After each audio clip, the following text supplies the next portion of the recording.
7, 6, 5, 4, 3, 2, 1.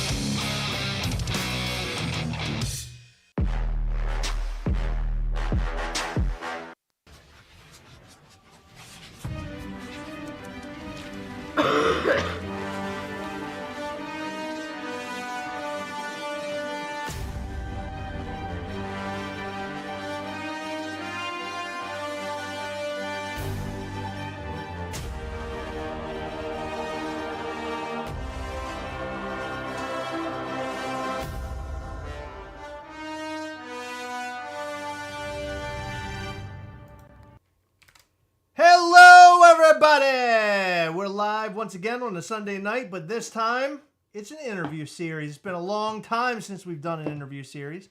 I'm super stoked. We have Sick Heather. We have Redguardian. We got a whole crew here tonight. Heather is eating on a pepper. Yes, I'm sorry for my cough. I didn't realize. I turned the volume up. Turned the volume up right as I had the cough. It was really good. Yeah, it was perfect timing. So hello everybody. Before we get into our interview series with Redguardian, hello. There he is. I had to turn on my mic. Before we get into it, just wanted to mention that this upcoming Saturday is going to be the Maryland Day Festival, where we are going to be. If you want more information about Maryland Day Festival, go to marylanddayfestival.com. There's also some more information on mischieftoys.com. Am I right by saying that? A little bit. I wouldn't say it's more information. We did send out... No, I'm saying there is more information associated with marylanddayfestival.com. So there's more information. Yeah. Like additional information. Yeah. Okay, yeah. Yeah, so you'll find all the information there. Also, if you're part of the newsletter, Heather sent out some more info that way. With some suggestions, if you are coming in from out of town and have some free time to spare, we put some fun stuff to do and a couple of our favorite crab cake restaurants. Yeah, so Heather gave you all the information that you need to know, and we're going to have all sorts of exclusives there. It's going to be a super fun time. I hope you guys can make it. Whoever can make it, we're going to have a blast while we're there, okay? You're going to meet Peter, the narrator, our voice actor. You're going to meet Noelle, the artist, who is showing up.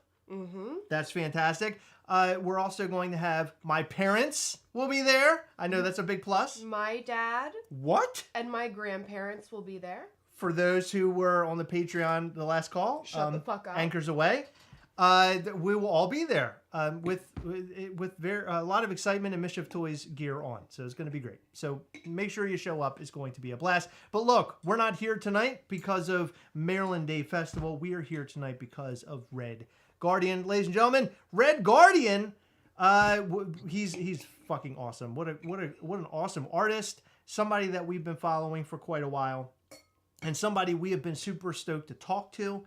If you guys don't remember, we used to do interview series all the time where we talk to people like Reese O'Brien, Connor McConnell. We talk to some fellow collectors. We talk to Wes Howard from Poppin' Off Toys. Mm-hmm. We've talked to like all sorts of people through our interview series. And Redguardian is he's the red crown jewel to the crown of interviews that we've done. So hello, Redguardian. How you doing, man? I'm good. How are you guys, Heather? You got to get better. So continue eating. Don't worry. I'm doing my best. I promise. I swear to God. I couldn't miss this. I haven't seen anybody more sick in my entire life. I don't know if it's a show or if it's real. It's hard for me to know. But Heather has been ill for a straight almost 7 days now. Wow. Yeah. It's been like 5. You look well, though. You look Thank like you. you're coming out. So yeah, that's she good. She looks beautiful. I'm feeling much better. But I have a really nasty cough. She does. Her cough is gnarly as shit. And I feel so sorry for her when she's coughing. I can tell it hurts. But Redguardian, where are you originally from? Are you from New York? I'm from New York. Yeah. Born, raised in the Bronx, New York. And then I kind of traveled all over, worked in Manhattan all my life and lived in Brooklyn. Live in Staten Island. So yeah, I'm all borough. That's awesome, man. Yeah. I can't remember exactly how we found you. I think it might have been through Instagram. People had shared some different works of yours and things. What I wonder, how does one get into, being the designer toy or toy artist, or just being an artist in general? How did you get into all of this? Was this something as like a kid, like you kind of got to where you are today because you started as a young kid? Did you find it later in life? Like, what's your story? Oh man, it's a fun story. But it's something where you kind of, and this is something where if you're a good parent, you kind of like whatever your child likes to do, you want to like get involved and feed into that. You know what I mean? So that's what I grew up very extremely poor, like very very poor, and one thing my mom would always do, she saw that I was into art. She would always take me to museums and bring me to free classes. And it's something that I didn't realize that I needed, but it's just something that she felt, you know, I can utilize. If it's an interest, yeah, why not? And if it's free, hell yeah, let's do it. You know what I mean? Absolutely, yeah. I do like to tell people the moment I knew I was going to be an artist, because this is something where I said, I'm going to do this. I'm going to do this. And I shared it on a previous show last week, and it's always a funny show, a funny story. So I would sketch a lot of things in general. I was not good at art, right? So my mom gave me a tracing pad, and I would trace a lot of different characters, or learn how to trace and learn shapes, and that's how I utilize tracing pad. But I decided to put it on top of a Nintendo Power, and I traced a Yoshi, right? Oh, wow. I did the most perfect Yoshi tracing. So I traced it. It looked amazing. I was the best artist, that's what it was. You're the best And ever. I lied to my mother. She knew, but I lied to my mother. I must have been like 9, 10 years old. And I said, Ma, look what I made, And she said, wow, Angel, that is the most amazing piece of art I've ever seen. You did that? And I'm like, yeah, I spent so much time on it. Like, meanwhile, it took me 10 minutes to make? But I was like, yeah, like I spent so much time on it. And look, doesn't it look like Yoshi? She was like, that's amazing. You need to do this more. We need to do this so much more. So at that moment, I felt there was that confidence. Oh, yeah. There was so much stuff built into that. And I was like, this is cool. I want to do more of this. This is pretty awesome. Right. I like the feeling that, I got from her with that, Yeah, that's an interesting story. You started from like sort of tracing a character on paper, and the fact that your mom sort of uplifted you, that's sort of what makes that big jump of you becoming the artist that you are today. That's really cool. I try to do the same thing for my kid, because he's playing guitar, and he'll always come downstairs and he's like, I got a new song, and he's playing it, and I'm like, dude, that song is awesome. And I was like, I can't wait to hear the final version. Usually he plays it in parts.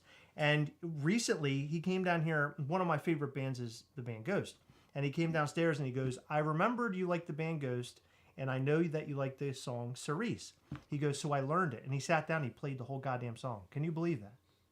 That's amazing. Yeah. That's amazing. And see, what the thing is that we're, as adults, we look at it as face value, right? We say, okay, Angel drew this. Your son played this. But you don't realize, I'm in education, by the way, right now. I'm with the Board of Education here in New York. But people don't realize that even if they have a full interest in whatever it is, there's so many different roads in artistry where, okay, I may not become a guitarist in the future, but I may become a producer. I may become a technician.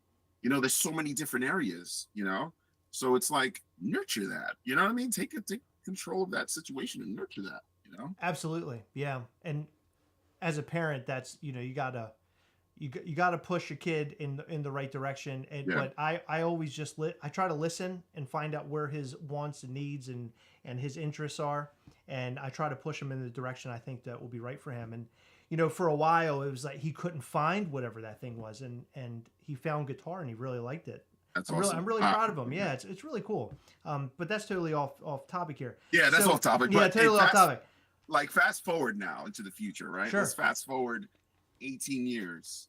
I graduate from college, right? The first in my family really to graduate from college in graphic design and production management, right? I start doing a lot of freelance. I don't want to work for people, so I start doing a lot of freelance. So I'm in the music industry. I'm doing covers and promotion for hip hop and Busta Rhymes, the Fugees, everybody in general around that time. In the background, I don't really like to be in the forefront. I just want to make these things and talk to these people and like soak in whatever they give out, in terms of artistry. And 2004, I want to say 2005, I discovered a dunny, right?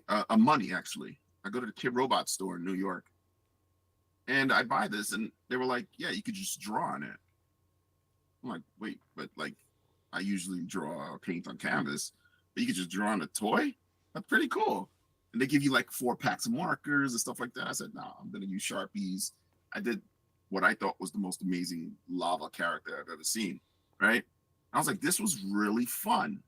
And then I bought another one. I did an alien from the Aliens movie character. I'm a Kid Robot toy. And then I started collecting a lot of designer toys around that time, 2004, 2005. I got into the Dunny series. I was like, this is amazing. This is, we got real artists on these graffiti artists on these little toys. I was blown away. You know what I mean? And then fast forward a little bit more, and I'm like, okay, I'm gonna get into sculpting. I'm gonna get into 3D design. I start throwing myself into so many different things, and I'm like, where do all this energy and all this stuff I'm learning, where do I put it? And I said, all right, let's put it into toy design. Let's see what happens with that. That's pretty cool. That's interesting. So not to cut you off, but that's interesting. No. So you find the dunny or money, and that's had you not found that, do you think you would even be doing what you're doing today? I mean, that was literally the doorway, right? Yeah, I don't think so. Yeah, Kid Robot was definitely the doorway. They were a much different company back then, but there were definitely a different. That was the doorway. That was the gateway drug for me. I said, this is what I'm going to do. Interesting. I'm gonna do some lot of this. Yeah, that's really cool. Yeah, so it was just a chance move that you found that thing. Yeah, totally. Well, they had a store in New York. It was an amazing Kid Robot flagship store in the Lower East Side, LES, and it was right across the street from the Apple Store here. And I can't forget it. It was one of those stores. It was those kind of diamond in the rough stores. You know what I mean? Like, you go in and you would be transformed. You just like, you're walking on amazing garments, limited edition garments, stuff that I love, like someone actually, a human being, not a robot, not a machine. Someone spent time thinking about, how do I make this garment look amazing and number them, 1 out of 50. I never heard of limited edition garments like that. Yeah. That's cool. Does that store still exist, or is that gone? Sadly, it's gone. Interesting. Sadly. Huh. What happened to? I mean, that's a side subject, I guess. But what happened to that company? Can you give me like kind of the short version? No, Kid Robot. I mean, they're still pretty good. But the owner, Paul Butnitz, he created the company along with others, and he ended up selling the company. So years later, companies later and years later. He created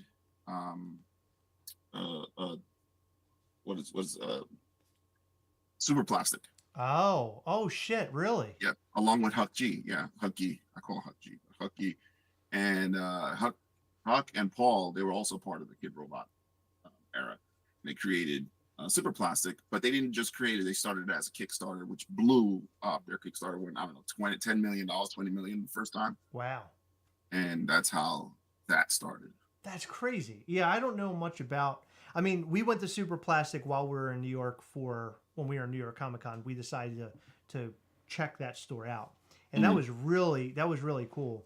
Yeah, it's definitely a small. It's an interesting store. It's definitely an interesting store. It's definitely not what Kid Robot was. I think this, they've transformed the whole look of it to more of a flashy, It's nothing bad, but it's what the industry is right now. It's what the kids love. You know what I mean? That's what it is. You know, and I think it's pretty cool. Yeah.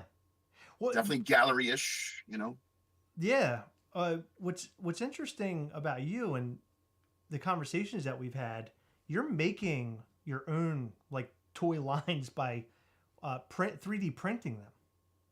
Yes. That's Yeah, incredible. yeah. That's incredible. And you're making runs of figures on your own. Well, I'm on my own. I'm also creating these figures with other companies, right? So my actual first production run was with Martian Toys and Quicks. I knew Quicks prior. Quicks is an artist in the industry. He's in the Philippines, Singapore, yeah. And he was up and coming at the time, and he was creating his own, you know, sculpts and stuff like that. But he blew up, like just from designer toys alone. He ended up getting a deal with Adidas. He got a deal with so many different companies out there just from designer toys alone. Wow. And he was part of Martian Toys. He would come down to the States and we would just hang out, have these shows over here. I thought it was pretty cool. And I was really just starting to make it a profession, the designer toy era. And I took a shot in the dark. Really, what I did was take a shot. I mean, I was really new to it, but I was not new to design, you know. And I try to tell people that a lot, that if you're confident in your work and you got the skills and you have proof of your stuff, take shots. You know what I mean? Really take those kind of shots. The worst that can happen is someone saying no. Right. You know, and then you can bother them until they say no 50 times. You know what I mean? Until you get a yes. Until you get a yes. But that's the thing. I truly believe, and I've only learned that from my parents and my grandfather. You know what I mean? Like, why are you telling me no? And if it's, how do I change your mind to say yes? You know? Sure. And that in that moment with Martian Toys and Quicks, they were like, all right, cool. They took a chance on me, you know? And I created a Tech 63 toy that was really highly successful. Sold out quickly, highly successful. It was definitely a design that was not normal. It was a thinking outside of the box approach, which I love to do. And I wanted to look like porcelain, so it was the only one with high gloss on it as well. So That's cool. It was definitely something that was talked about a lot, because it was also like, wait a minute, this guy just came from nowhere and now he has a production. What's going on here? You know, it's just like, wait, what's going on? So is that what put your name on the map? Yes, I want to say that's what solidified it. Where does your name come from? Redguardian. Redguardian started in 2000. That's my business name as a freelance graphic artist and advisor. In other words, where does it come from? How'd you come up with Redguardian? Okay, so it's split up into, well, I learned later on that it was a character in Marvel, right? So it's not that. And I love Marvel. I love the character. But red being the color that I love. I'm big into color theory, big into color moods. Red, I love the color red because it invokes danger, it invokes you to look. You know, that's one of the first colors you look at while you're walking. Yeah. And I think that's a big thing with my designs, right? Now, Guardian comes from, first of all, I'm New York, so I love the Guardian Angels over here. Yeah. They're an old group they're still around. They used to protect the public. They were superheroes on street. Yeah, they were definitely superheroes on the street. Yep. 100%. I Think the Warriors, but like watered down a little bit more. Yeah, I watched a documentary, I think, about that. Yeah, it's definitely a cool, a lot of controversy, but definitely cool. Right. But yeah, the Guardian came from me protecting my brand, and if I worked with you, protecting your brand and your IPs. So anyone that worked with me after the fact, they kind of knew anything that they gave me, they knew it was in high protection from me and handled with full respect. I like the name. So that's the name's awesome. Yeah, I mean, obviously, the first thing, I'm a Marvel fan, but my Marvel fandom started with like the cartoons back in the 90s. Honestly, I've never been a comic book reader ever, but it was the cartoons back in the early 90s, and then the MCU films is what really turned me on. And it wasn't until that Black Widow film where they talk about Redguardian or Redguardian shows up in that I Got would so have many ever emails. I would have ever made that connection, right? So I would have never made that connection had it not been for like a film like that. But yeah, I think the name is really cool. It stands out. I just when we like do these interviews and things, people come up with like their different names and where do they come from? Where's it deriving from? And it's interesting. It's interesting. Yeah, it's definitely a place of protection. It's definitely comes from a place of design. Yeah. The actual company is Redguardian LLC, and it's I've had the URL since 99 2000. So it's something that really holds true to me. Yeah. And I think it's one of those. It's a long name as hell, but it's one of those. That's a good name. It's a good name. It's a strong name. It is. Yes, it is a very That's strong why name. I like it. What I was going to say is that he shares his actual name is shared with my mom because my mom is Angel, believe it or not. That's so funny. I know my mom. Is she watching? Is she commenting? My mom always watches all this. She'd probably lose her mind. She's probably shooting through the roof right now. Why she's not typing it out?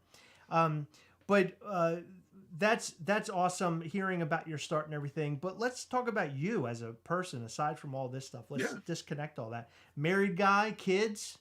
Got kids. Got one that's in college. One that's in college. How old are you? What? Don't ask him. No. What do you mean? Don't ask him that. I'm very look. The white is showing. It's here. I wouldn't have guessed over 35. Same. Definitely over 35. Definitely Especially over one in 35. No college. shit, for real? Yeah. Wow. And a younger one that's 15, 14, 15. Oh, 15. Wow. And yeah, I'm Angel Martinez the 8th. That's another thing I know a lot of people don't know. My Holy son is the 9th. shit. So yeah, there's 9 generations. There's 9 of you. My Well, not father's 9 Angel of Martinez him, the but- 7th. I mean, My it's a good grandfather. thing you're so cool, because that would be scary if there were 9 of this Did guy. you well, I know. Did you Here's continue? here's the even more scarier part, right? For 9 generations, it's always a male in the beginning. The first one is always a male, and then the rest are females. And then Yeah. sometimes there's a hiccup and there's a male. Interesting. So Wow. family reunions are ridiculously loud, and it's full of amazing females. Now, We are did very you loud.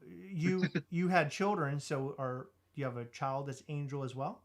Yes. He just said that. Oh, no, I didn't hear that. I'm sorry. I Yeah. was paying attention to everything else. I'm an idiot. Yeah. So yeah, yes, so here and right now I do have a regular job too. So I work with the Board of Ed. I work with in adult education in New York. So I'm big into education. I'm big into spreading knowledge and stuff like that. That's for other awesome. people. What does your family think of your I guess it's your side hustle, right? Your art thing. What do they think Well, of that? It's definitely, it started as a side hustle, and then it became something, then it became really a permanent thing. It became just a second job at this point. I don't like to call it a job, only because most of the time we we don't want to do this work. You know, Right. your job is something that unless it's your career, you know. But I'm fortunate enough to say that everythh that I do in the arts is something I love to death. And I think you have to love it to death to take this kind of abuse, and it's good abuse too, and spend so much time and be so involved in it, you know, and really passionate, I want to say. Yeah, definitely. What I have a bunch of different questions, but my next question is I think it's going to be painful for you. Go ahead. What No, is your- I'm good. I'm good with all questions. So No, yeah, no, I don't think be it's gonna, afraid. no, I think it's going to be painful. I really do. What's your favorite character you've ever developed? Favorite character I've ever developed is Nav. And Nav is over here. And really, it's one of those characters, and all of my characters I love to death. I love to develop them, and I love to create more of them. But I want to say Nav. Nav is my blue character over here with all the teeth. I love that The teeth character go so around. much. Yeah. Oh, we Hell yeah. got introduced to Nav. Yeah, you introduced us to him. Yeah, he's awesome. He's Yeah, so he's fun. definitely a character that I hold close, and it's really because it's one. A lot of my characters represent me or my son, or a combination us in a certain part of our lives. So Nav plays a part in my son's life now, and Nav was actually me when I was a lot younger. I have ADHD, so it's one of those things that this character and why he's so damaged. He has different parts from different places, and but still loves to smile, you know, still loves to be a mischievous character. Oh yeah. Um, but yeah, it's one of those things where I can actually tell his story a little bit better, um, and make people understand that, you know, it's okay. It's okay to have fun and be mischievous and still be you, you know? Yeah. I mean, we know a little bit about mischief. A little Yeah, of tiny course you bit. do. Obviously you do. Sure. But so let me ask you a question. You know you've created a lot of different characters. You've done a lot of like custom sort of work as well. Mhm. You're a master. Why not focus on that character being your favorite character and just do so much with it? Like, is that something that you're doing now, or is that like a sort of a direction, or are you so all over the place you like to just play around with so much it's hard to focus? No, it's great. It's a great question. So the reason why I don't just focus on one, it's only because it really depends on my mood and what feels right. See, I'm very big on when I made a decision to go full on into this industry and really share my work and share what I do. I made a decision that anything I make, I'm not going to think too hard on it. If I feel I need to create it, I'm going to create it. I'm going to share it with everyone, no matter what it is. And if I feel it belongs in the world, that's what we're going to do. And I made the same decision with releasing characters, or a lot of times I release mini stories on my Instagram. And I really made a decision to just do it, right? Don't think too hard, no stress. If you feel you need to start talking about a different character, let's do it. Let's there's some reason why that character needs to come out in the story right now. Yeah. So that's why. And from a business standpoint, yeah, why not develop this character more and put him out there? Sure. But I think creating what feels right matters more in the long run, especially this day and age when you're trying to make a connection with at least one other person online and have Yeah. a person say, you know what, this character really, thank you for that. You know, thank you for Bones, you know, my other character that's full skeletal mummy. But that's cool. I like that character, and they can resonate with a lot of them. You know, I wouldn't have that if I only had one character, you know, and the whole storylines that I create. And that's another thing. My stories, they're all canon, but it's all I go back and forth, whatever feels right, you know? That's cool. It's cool that you have creativity both in designing figures and also a storyline to go with them. Because I think that there's certain parts of the brain in which you can come up with these different variants of things, right? So either you're really good at like designing something and making this thing come to life as a character, or you're really good at writing its story, right? And you're able to combine both of them, which makes you masterful in all the things that you do. Thank you. Yeah, I don't think I see that's the thing. And I love the fact that you're using masterful, right? It's one of those things that's not, you know, it's I'm nowhere near a master of anything, but I am a master at enjoying myself, right? Enjoying what I create, enjoying the creates, you know, I'm a master at being the best creative that I can be, right?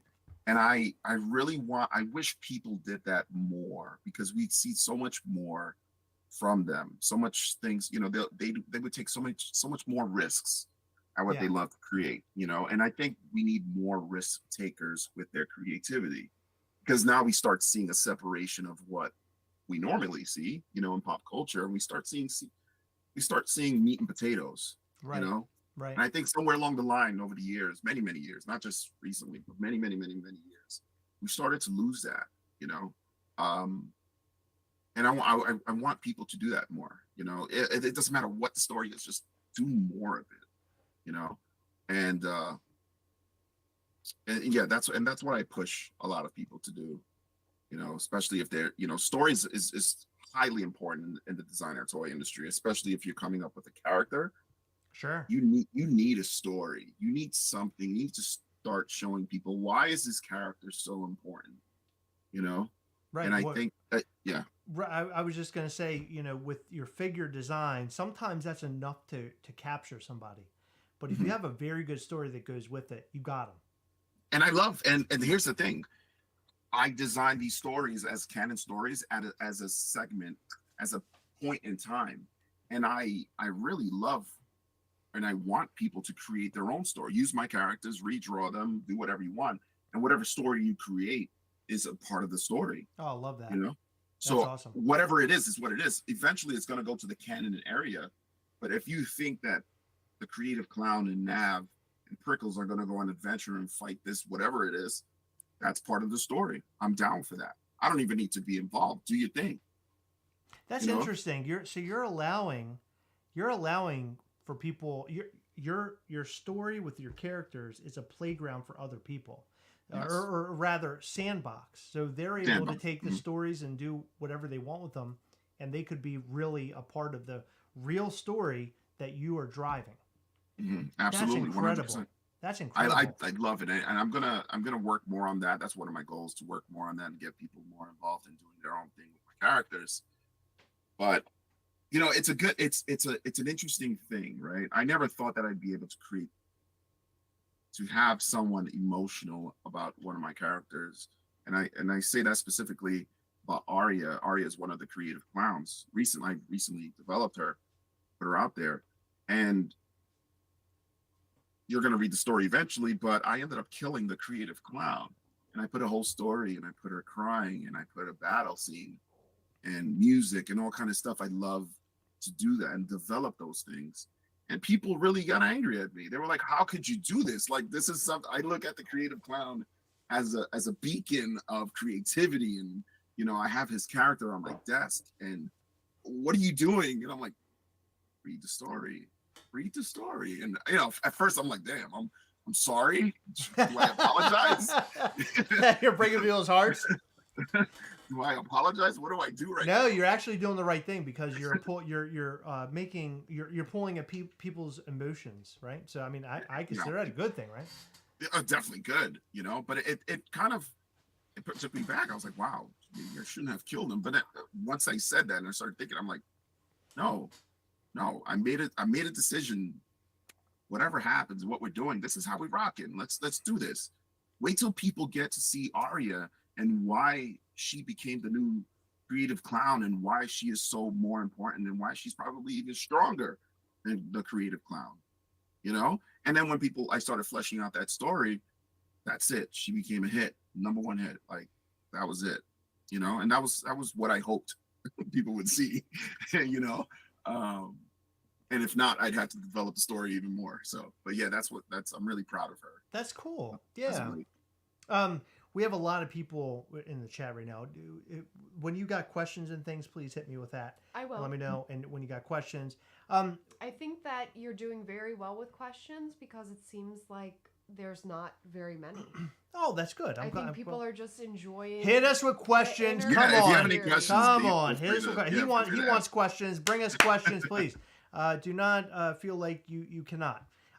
So real quick, I just to divert a little bit. You have something right now up for pre-order. I wanted to discuss that as well. Something that is brand spanking new. So tell us a little bit about that, and we're also going to post a link in the comments section, so those who want to go out and check this thing out, you can, and make your purchase. But go ahead and tell us a little bit about that. Tell us about your team up with Trexie. Yeah, I mean, Trexie's been around for about 20 years, and they've been doing designer toys for a very long time, and it's a very odd-looking character. I dig it.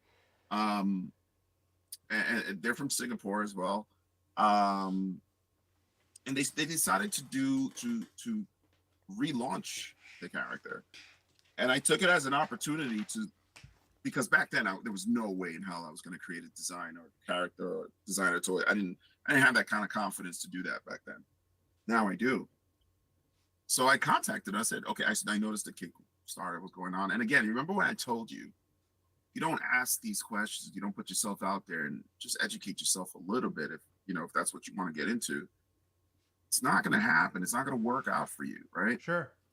And that's what I did. I said, hey, Redguardian, I don't expect anyone to know me really. I design toys. I do this, that, and the third. I'd love to create, I'd love to do a collaboration. And they did their research. They looked at my stuff, of course, my profile. They left me on red for a little while. Okay, that's 100%. That happens a lot. Believe me, I know. I'm very much, and my leaving you on red is only because I'm driving and I kind of see it real quick, and I'm like, oh damn, maybe I shouldn't have read this.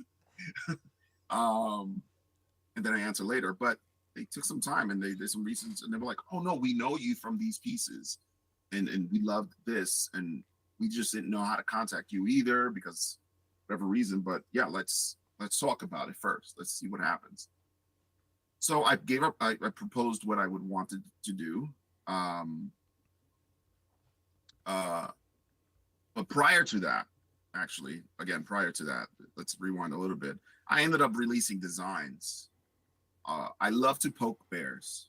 I do that and in a very respectful social media kind of way. So if you have a toy design or something like that, and you're about to do a release, and you didn't ask me to be a part of it, and this has nothing to do with ego, but it's something that drives the creativity in me. Sure. Like, I'm going to do something on it. I'm going to show you I can create something on this, Right. And I ended up releasing a couple of designs on it, asking people, what do you think about this? And people love the designs, and I was like, okay, you know what? That's when I said, let me contact them and see what goes on. Let's see if we can come up with something.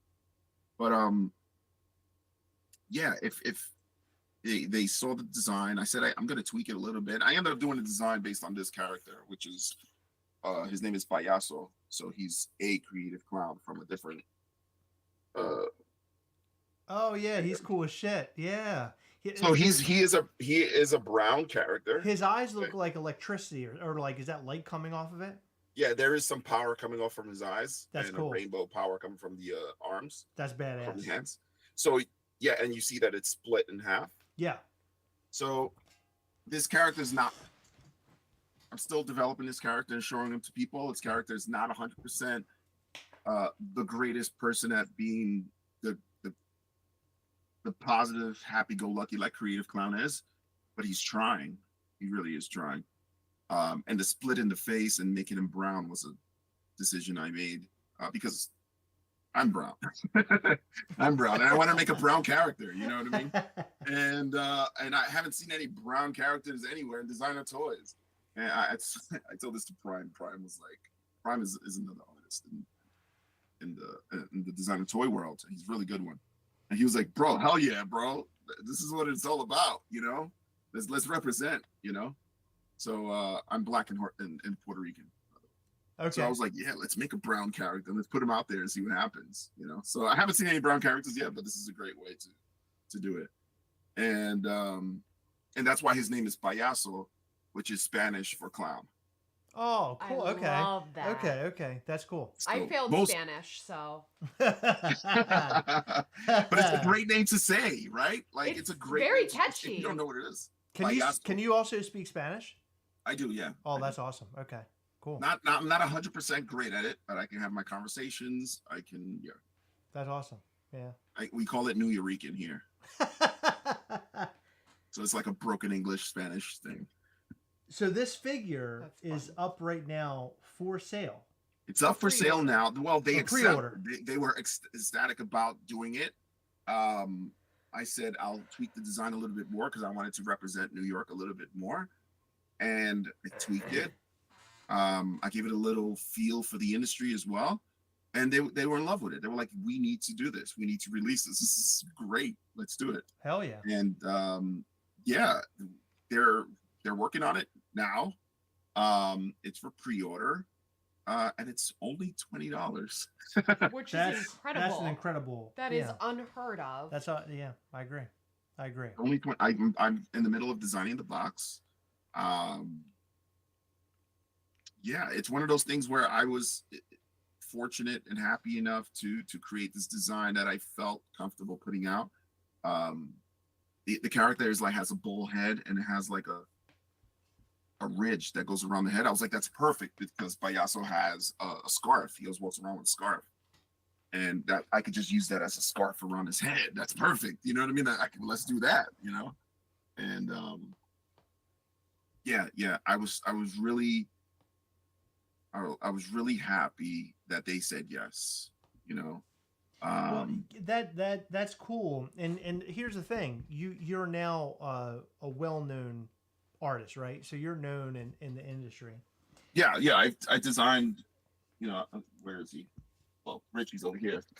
I I designed this. Richie designed this is a vinyl figure. Oh Um wow, wow, he's cool. he's missing his hairpiece, but there's a magnetic hairpiece that goes here. So Oh, if that's you so wanted to give fun. him like a haircut, you can look like this. But yeah, That's this is cool. a vinyl figure that's out that I did with Martian Toys. Um, yeah, I've done a few other. I can't even see. Well, I did a matte spray can that I have up there that I can show you guys if you guys are interested. But yeah, crazy amounts. I've done actual productions where you know I was fortunate enough to have people believe in the design and what I do. You know, and I'm the only one to use 1,000 colors and make these factories get so angry with me. You know what I mean? Oh yeah. Well, so you're lucky, right? Because you're in the industry, you're doing all these great things. What can you what do you have to offer to say to those guys out there or girls out there in the industry now that are brand spanking new? Their artwork is really great. They want to get into the designer toy business. What what can you offer to them? What would you tell them right now? Like, here's what you do. This is how you get started. What would you tell them? There's no guideline in your path to creating in creation. Okay, there's no guideline of success. There's no do this, do this, do this, do this. But what I do normally tell people is the more you're in front of the camera, the more you're creating. And when I say that, I mean in terms of social media and stuff like that. The more you're posting, you're consistent posting, the more you're getting your followers involved into what you're doing. And I don't mean anything fake. I mean real posting. Like show people how dirty it is to work. Show people how frustrating it is. I would go live and I would start cutting it customs. I would cut into a lot of vinyl and make a lot of customs. And a lot of people have seen me cut into my hand where I need stitches. You know, they've seen the blood come out. They've seen me scream and curse and do all kind of fun stuff. And me having to run off and the camera falls to fix myself.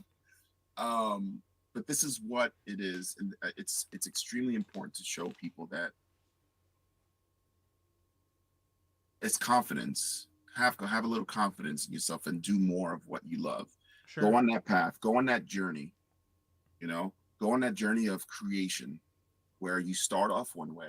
You might end up you end up doing something else entirely different. You know, Sure. very similar to how we spoke about earlier. You know, so I was doing a ton of customs. I did a ton of customs in the past. A custom is when you take a designer toy and you rip it to shreds. You rip it into pieces and you cut into it, or you sculpt on it, or you paint on it, okay? Or a combination. And that's what I was doing, a lot of that. I was doing a ton of that. And that's how I got, no, me specifically, that's how I got noticed. Because I'm working on these Tech 63s and I'm creating these custom designs. And people that like Quicks and they're diehard Quicks, they're like, oh no, whoa, what the hell is that design? What? That's never released, but that's really cool. Who are you? Oh, Redguardian. Okay, cool. I'll keep that in mind. And the more I kept hitting them with new releases and new customs and this, that, and the third. From a Biggie release from Clutter, and that thing blew up when I turned it into Puff Daddy, and then whatever other customs I got customs on my desk, that I'm making. Wow. Yeah, that's cool. So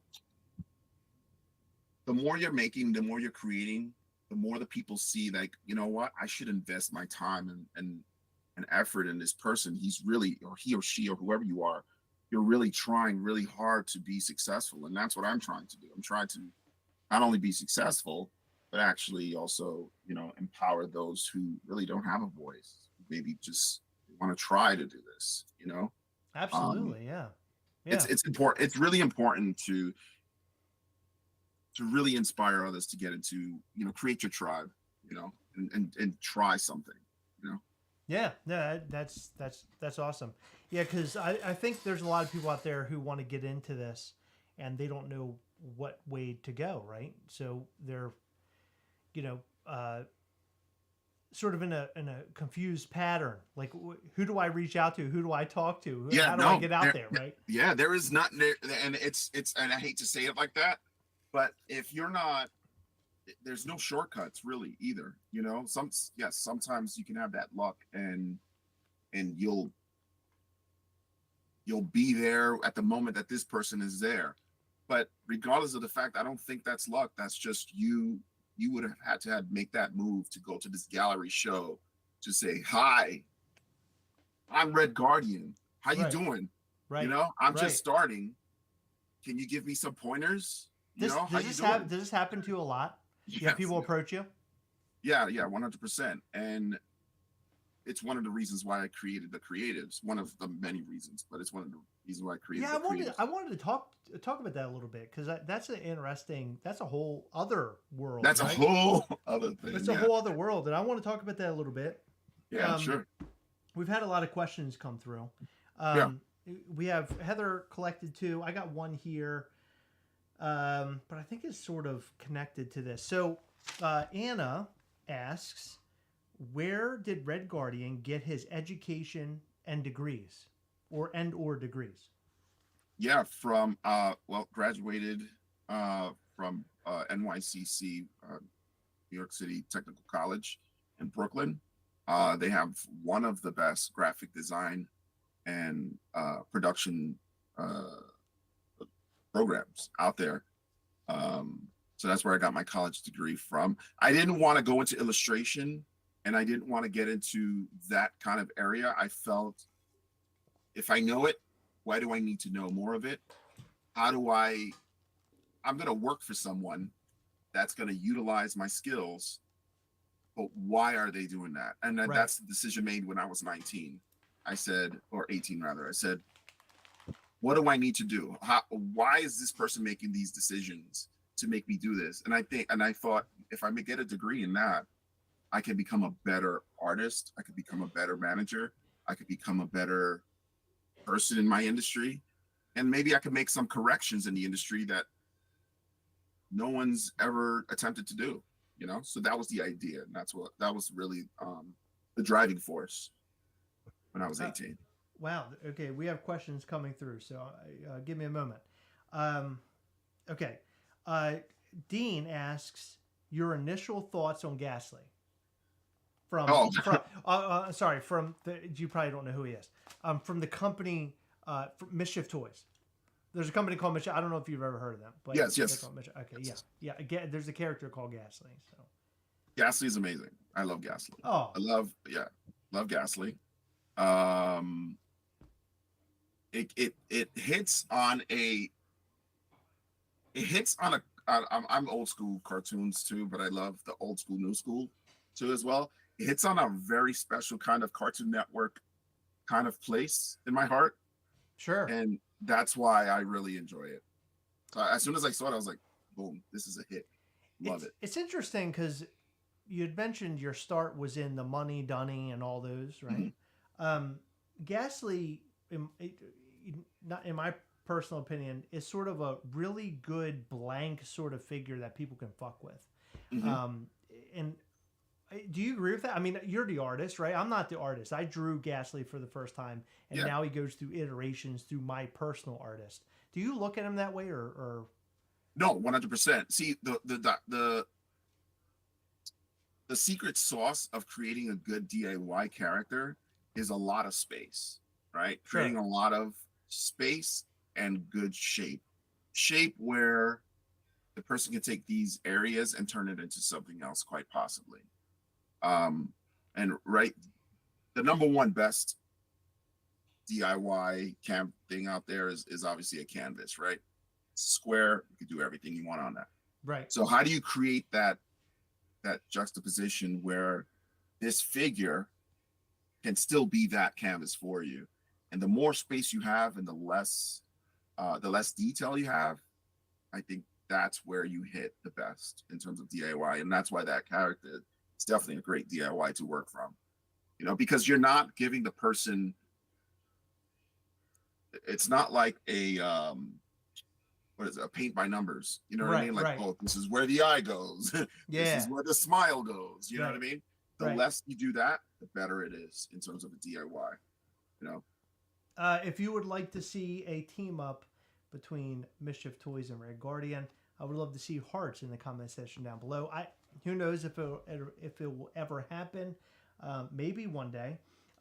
David Brewer asks, it seems that T-Rex is a representation of you.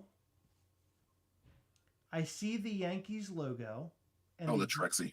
Yeah. Oh, okay. I see the Yankees logo and the year 82 on his jacket. Are you a Yankees fan? Yes. I love the Yankees. Love to go Yankees. And 82 is my birth year. Ah, get the fuck out of here. So you're 1 year older than me. Holy shit. Okay. All right. Yeah, love the Yankees. Love the Yankees. Okay. I love when we have the Subway Series here and we fight against our Mets, and New Yorkers here get a little wild. But yeah, I'm not a diehard baseball fan like that, where I know this and that and a third, but I'm straight up, I love my Yankees. We're getting a lot of heart emojis in the comment section, so thank you everybody who is here and giving the heart emojis. We appreciate you. Thank you. A team up between us would be amazing, I think.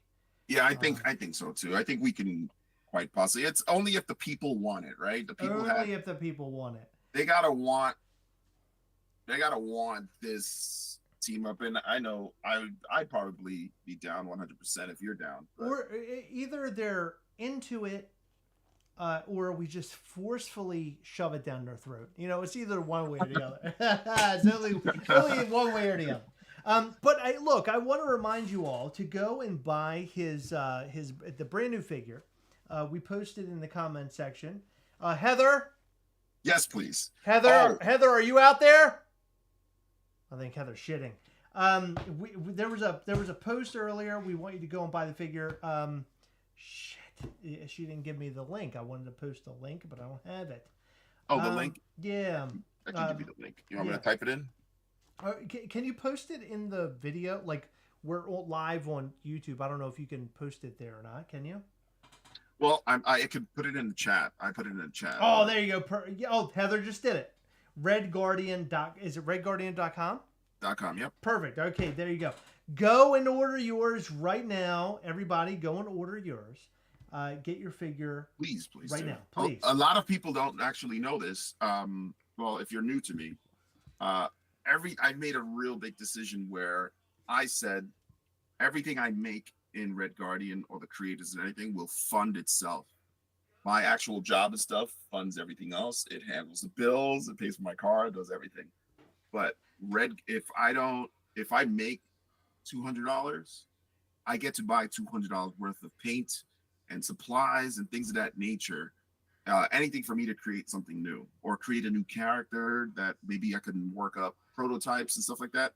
So you get to you're literally fundraising the dream. So that's what it does. Every sale on redguardian.com. So don't just pre-order one, pre-order two. Give an extra one to your favorite friend who loves designer toys or just loves toys in general. Go and buy a couple, pass it off to them because that's what you should be doing. Here's my question to you.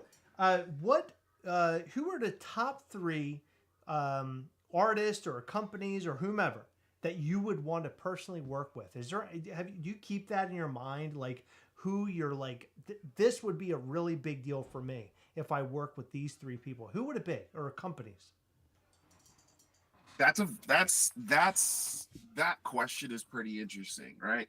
So back in the day, my dream, I had one dream, to work for Marvel or Image Comics. Oh, wow. And I really wanted to do big things with them. I thought back then, and this is me starting at 14, I started an entrepreneurial business with my cousin, and we would make art, flip books, and all kind of stuff, and sell them, around the neighborhood. But I said, when I looked at a lot of my characters and stuff like that, I said, this could easily go on Marvel. I don't know why I thought this, but I was like, this could easily go on Marvel and Image. Like, we're making the best kind of stuff that no one's ever seen. Right. And over time, that actually grew. That I don't want to say it didn't fester, but it grew inside of me to the point where it was like, I'm creating these things and I'm doing these things and I'm thinking that I'm doing the most amazing thing in the world at the time. That's what I'm thinking. Why don't I create for myself the most amazing thing in the world? And why not? I want Marvel to come up to me and say, hey, can we do this with you? So that was a driving force. Eventually it stopped becoming, I want to do things with others and work for this company and stuff like that. It became, and that's why the Redguardian business started. It eventually evolved into, I want to be that business. I want to be that company. Yeah. That and Image Comics, they did. That's how they started. They broke away from Marvel and DC and all that. And these guys just created their own company, and a big FU to the comic industry. We're going to make our own characters, and I was like, I'm going to do that shit too. Yeah, I want to do that too. So that was like a precursor of how I am now. And I would love to work with every company out there that is creative and doing something good for the industry and for the people.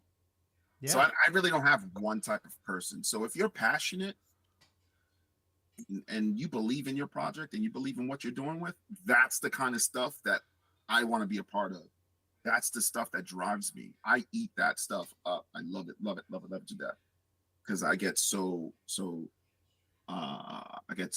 energized by it. You know what I mean? Because it's doing something for you and it's doing something for me. Whatever it is that you're creating, and I want to add to it. And possibly, respectfully add to it as well if I can. What? So that's where I am. What are your thoughts on Funko? Great business. Definitely. I want to say they're really good at doing what they do. Are you a fan of Funko? Do you collect Funko Pops at all, or like what's your story behind Funko? Yeah, I have one Funko Pop. You have one Funko Pop. One. Oh no! I'm sorry. I have one Funko Pop that was a gift. The Sweet Tooth with the ice cream truck. Oh yeah, hell, that's a great piece. And I have one of my favorite characters. Hell yeah, Godzilla, dude, that's a great figure. I have it right here behind me with King Kong. Dude, I love Godzilla to death. Hell yeah! I can't even tell you how much I love Godzilla. Like, it's crazy. But I used to have hundreds of Funko Pops, because I fell into the trap of pop culture. And man, look at Voltron. I love Voltron, and look at this, and look at that one. And I enjoyed that journey. And then I made a decision to do my own thing, and I sold every single one of them. Did you really? So you sold all of your Funko Pop? You're completely out, except for that, obviously. Except for that, yeah. And quite honestly, and as I love Godzilla, I just can't see myself getting the one that you showed on your most recent video. Oh, the one with the dicks on his back. It's around here somewhere. I can't get Dickzilla for some reason. You gotta get Dickzilla. Come on, I got an extra one. I'm gonna send it to you. I'm gonna send you Dickzilla. You deserve it. Oh, you deserve. Man. Everybody deserves a Dickzilla. Everybody deserves. Everybody. Yeah, everybody deserves to get their Dickzilla, and yeah. Yeah, so it's one of those things where I had to train myself, and I wanted to condition myself to do more of what I wanted to do. I had more to offer to everyone out there, And I don't get it twisted. Funko Pops, Funko, they have a great business, and they're doing their thing. But is it for the artist? No, 100% no. Yeah. I know a lot of artists that were in Funko, and they're part of my creative series. And I'm proud to say they're part of the creative series, and their name is out there, and you get to collect them, and you get to talk to them. Yeah, so let's talk about that. So your creatives side of the house is very interesting. So it's like, was it like a band of artists? So no, it was one of those things where I said to myself, it came from a time where where around COVID, where I needed human connection during lockdown, and I created this series again because my mother, she gave me all of my stuff, and she said, "Angel, take your stuff, take your shit. I don't want it in this house. This is all your old stuff." Get your shit out of my house. That's what she said. Okay. And I was like, "All right, it's in the box. Okay." I felt like a freaking like I just got fired from a job. Right. And I was like, "All right, cool." So I'm going through all my stuff. I'm like, "Oh, look at this report card. Look at this. Look at this one. Look at that one." And I found a card. I found a card inside, and it was one of the trading cards that I used to create and sell to people when I said I'm going to create my own Marvel card. And again, I was in a position. I believe in the whole idea of my vibrations. I believe in things meant to be. I believe in we're put into certain paths, and if you take that risk, there's a lot of reward behind it, or something to gain from it, or you can change a person's life or your own life. That moment was placed in front of me, and I said, I can do this now. I can create these cards. This is the card right here. Let me see if I can get it. Oh, that's awesome. Yeah. I made this when I was 13, 14. That's so cool. Yeah. So I said, I can do this. I can do this. So I came up with the whole business plan of the creatives. I said, we're going to put ourselves into art. We're going to represent ourselves. No other business is going to represent us. It's going to be run by artists. It was a whole thing in my head.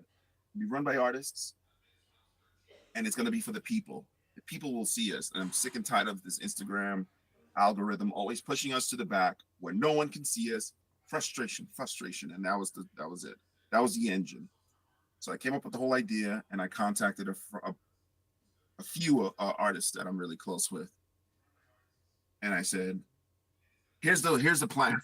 Here's the plan," because this is how it is behind the scenes. And they're like, "Red, whatever you're doing, I'm in. Just tell me where to shoot. Let's do this." All right, okay, cool. But this is what we're doing, right? And they're like, "Red, do it. Let's do it. Whatever it is." I'm like, "All right, cool." I started gathering artists, and it felt like freaking Power Rangers, when Zordon is getting all these different players involved. And it gave me that confidence. Everybody was down with the idea, where it was taking out, not just slapping art on cards and calling it what it is, but actually becoming a force, and representing ourselves. So I ended up putting it on a Kickstarter just to see what happens. So I made my own Kickstarter because, again, I'm a glutton for punishment, and I don't feel like Kickstarter or anybody else should take a cut of anything that I make. It's a business, and they shouldn't take a cut of anything I make. It should be only whatever we make should be for the project. Right. So I ended up only getting halfway through the Kickstarter, because it's also very difficult to explain the creatives to people until they get it. When they get one in hand, they go, this is not what I expected. This is better. So I made a decision. I said, do I fund this project, and all the money that I earned creating all these customs and everything, 3 years worth of work, do I empty it into this project? And if I lose, okay, I lost. Redguardian will be out of the game for a while until I recoup stuff. But money's money, right? You can come up with more money if you really wanted to. Okay, I'll just have to work harder, make new canvases, make new art and stuff like that. But I didn't want to be the person that said, if I don't make this and somebody else does this, I'm gonna lose my shit. I'm gonna be like, what the? I could have done this, you know. So I ended up throwing everything into the project with the hopes that it would work. And long story short, one person got their box. They did an unboxing online, and I love unboxings. Boxing, Yeah, one hell person yeah. opened up a box. They were like, "Yo, look at this! Look at this! Look at this! Look at this!" And it blew up. It just blew. It snowballed because people got it. They got it. They understood what the mission was. They understood that this art was from a real person, and I can contact this person. And it's not like Funko Pops, right? Where you can get that Godzilla, but you have no idea who created that. You have no idea. Exactly. Yeah. Exactly. But you know what? You guess what? The person who created that is in series 3 of the creatives. Right. You can go see Shannon Duncan. But Funko will never do that. No other business will, right? So, you know, I said, how did I do this? So I said, let's show their art. Okay. And in the back, we'll have their name, whatever picture whatever they want to show as their picture, where they're located in the world. And here's the biggest thing that we're the only ones to do. It says found you, MOP, right? Yeah, found you. This one says found you creative. This is series 1. Later on, I actually put their names in the bottom, but it says found you creative, sign below. And they get to sign their own card, and you get to have a memory. So I want you to find us like Pokemon in the world. That's awesome. I love that idea. You followed us. You followed us on social media. You have an artist that's doing a big wall, and they're like, "Yeah, I'm painting this wall, whatever the case may be. Come through." Now you get to bring your binder of cards. You get to run over there, and you get to say, "Yo, I found you. Sign this card, bro. Like this is amazing," you know. And you get to have a memory. It breaks the ice. You get to have art from this person, and you get to have a memory. And no one else does that. No one else. That's brilliant. That's a brilliant idea. Yeah, because it connects the person with the artist, right? You gave them a way to connect with them. It's hard, right? Isn't it hard talking to a person that you've never spoke to before and saying hi? Right. Words. Right. Exactly. Yeah. No, that is tough. Or you can come up to a person and say, "Bro, this card, these colors that you used, I love this character, this person, this thing, blah blah blah blah blah." You've broken the ice because every artist wants to talk about their art. Every artist, and this breaks the ice, and you get to see that this is a real person. This is a person with blood, just like you. You know what I mean? That loves to create. Absolutely. Hell yeah. So that's what it does. So that's the bare bones of it. The part that matters is making that connection between artists and a person that loves art. That's cool that you're doing that. It's cool that you have this collective of people where you have the cards, like all of that. That's so interesting because you're right. With Funko, you have no idea who is creating the artwork of whatever the thing is, right? Like that Godzilla as an example. You have no idea who that is. Nope. Now, Heather and I know who all those people are now because those people have reached out directly to our channel and they're like, "Hey, wait a minute. The thing you just talked about is something that I worked on." So we have a connectivity to them. But Funko makes no connection to that person ever. Here's the fun part. I mean, you may catch enjoyment from this. I don't know. You may get some enjoyment from this. But we're on series 2. The creatives is doing well. And by the way, the creatives is very limited. So if we don't sell out of a series, we will not move on to the next series. That's how it works. So it funds the next project, the next series, and that's how we grow. But series 2 is happening, right? And we're in the middle of it, and we're doing all this fun stuff. And we having a Creatives Con convention. We had a convention, right? Wow. We have these meetups all over the country. We're having training sessions, blah blah blah blah blah. We're hitting all the right points. And then Funko follows us. And I'm like, holy shit, okay, this is pretty cool. Funko follows us. Okay. That's interesting. And a couple of months later, they unfollow us. So I'm like, oh, that's shit. Okay, that's also interesting. I wonder why. It's just so happens that they decide to create a card series shortly afterwards. And not only do they create this card series, they say, now we've heard you loud and clear. Now you get to have some real artists that work with us, and their artist cards will be inside and stuff like that. So we found it a little bit interesting that they decided to use our in a very non-organic way, use our our brand like that. But I thought it was a good thing that they did, because it solidified the fact that we need more artist connections, and they recognized that shortly afterwards. Well, they burned all that, right? So Of course it did, because it's non-organic. Yeah, they screwed that whole thing up. And Heather and I talked about that pretty significantly, I guess. Would have been in 23.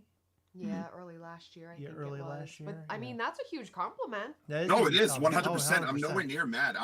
If anyone knows me, I look at a situation, no matter how negative, and I try to take some positive from it, no matter what it is. Every situation is a great opportunity to switch it, turn it around, to take something from it and throw out the rest, Yeah. And I looked at this, and I was like, great. They recognize that they're not doing this. So let's go harder now. Let's do more. You know what I mean? Let's show people why, you should collect art. A lot of people, they don't have wall space to collect art, and it's difficult, but they want to show support. Everyone has a 6x12 space in a bookshelf to have hundreds of pieces of art now, that you can just have conversations with people in the house and say, yo, look at this, this is cool, Right. Talk for hours and hours. Amazing. Yeah. Yeah. So What's interesting, that he kind of got me thinking about this. There's no artist associated with the Project Fred. Right. No one is associated with the Project Fred thing that they're talking about. No, it wasn't like this person is the artist behind this, or this is where the art comes from. Well, I think none of that happened. One of the biggest fails in it, because if they're selling a piece of artwork for the amount of money that they are, right, you would imagine they would team up with somebody or somebodies when they're just paying their artist. From what I understand, they said, hey guys, here's the canvas, give us this, and this, and then they chose whatever they liked the best. Right. Yeah. Mm-hmm. Right. Which is interesting. So it's now look at this. Oh, go ahead. No, but to piggyback of what you said, and Kid Robot is in a different place right now, but Kid Robot, I don't. Certain things that they do is like, yes, thank God you did that, because that's really awesome. You know what I mean? No matter what you do, if you do an awesome thing, you do an awesome thing. But they took they had a Dunny series, which I think is amazing. They had a Dunny custom series that they released, and the pieces is immaculate, and they were customized by Mexican traditional artists that they work with beads. I don't know if there's a specific name for it, but they use beads to create these intricate patterns. The beads are like 2 millimeters by 2 millimeters. I don't know, something like that. They're tiny. The itty bitty ones, like almost glass looking. Yeah, they're so small. They're almost like the sugar skulls that they create, but they're a little bit bigger. And they gave it to these artists in Mexico, and these people created the most amazing dunnies that I've ever seen, because it's, look, you're using tradition. You're now pushing a heritage that or an artistry that no one probably knows about this type. And now you're pushing an area in Mexico that probably no one knows about either. This is something that's passed down generations, hundreds of generations. You know what I mean? So that hit all keys in my head to say, let's follow this. Let's follow more of this. And not only that, I don't know the percentage. I may have heard that they said all of the proceeds, or whatever it is, goes to the artist over there. Right. Wow. And they went for hundreds or thousands of dollars. Wow. You know what I mean? So yes, you could be organic and still push your brand and say, don't get it twisted. Okay, you're using your brand to show this, and your brand now looks a lot better because you did this. But that's besides the point. Point is, you put an artist or an artists to the forefront. Heather's That's all we showing care me. about. Heather's showing me pictures of some of this stuff. Show the camera, because they can see it. Yeah, this stuff is really incredible. Yes. Oh my God, what are you doing? I don't There you know. go. There you go. There it Right goes. there. Yeah. Come on, man. Wow. Like, That's Come on. beautiful. That's some cool shit. All right, Come I'm on, gonna man. do a PK. So be organic when you're gonna try to support. You know what I mean? Don't try to look at a situation and say, "Yeah, we should put more on these artists." Just be organic about it and do good by the artist. That's all. You know what I mean? That's all. Yeah, I think that's really important. I think that it's pretty clear that people do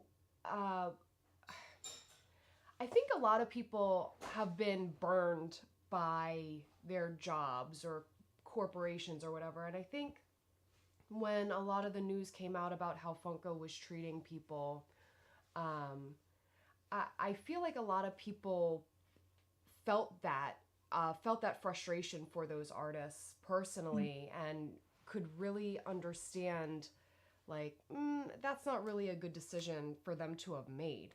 You know, I think that if you're treating people well and you're celebrating what they do and who they are and stuff, I think that'll get you a lot further than just saying, hey, you know, create this, it's going to be cool. But I think when